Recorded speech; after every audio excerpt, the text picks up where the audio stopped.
سلام دوستان، من علی وصالی هستم از پیج VSL Plus.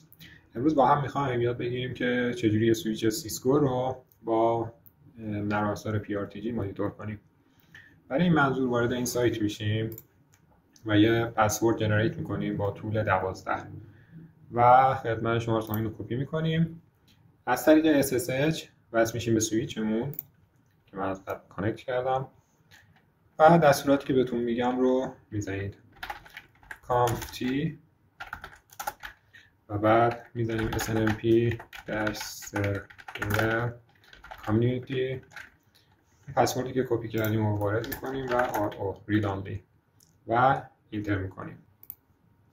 دستور بعدی که باید وارد کنیم دوباره snmp-server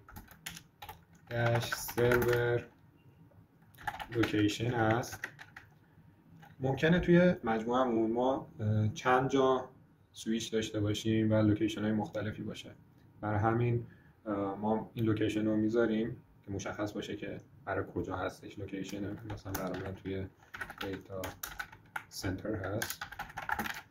اینو هم اینتر میکنیم و دستور بعدی snmp-server contact هست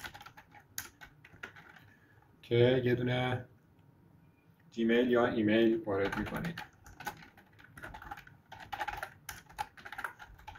و اینتر. در آخرم end و running config رو روی startup config کپی میکنیم. با چه دستوری؟ کپی running config رو startup config. تو نداره، حالا من دارم میگم، یعنی روی startup config و اینتر میکنید که این کار رو انجام میده. این برای اینه که زمانی که سویچتون رو ریست میکنید این تنظیمات برگرده.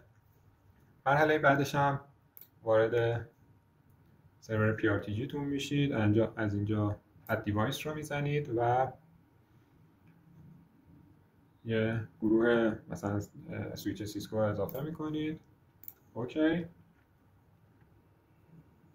اینجا یه نام بهش میدید، اینجا IP رو بهش میدید، اینجا اگه خواستید یه آیکونی رو اضافه میکنید، من آیکون سیسکو رو اضافه کردم. میایید پایین snmp و اینجا روی 2C باشه این قسمتی که نوشته پابلیک، اینجا شما اون پسورد رو وارد میکنید و اوکی.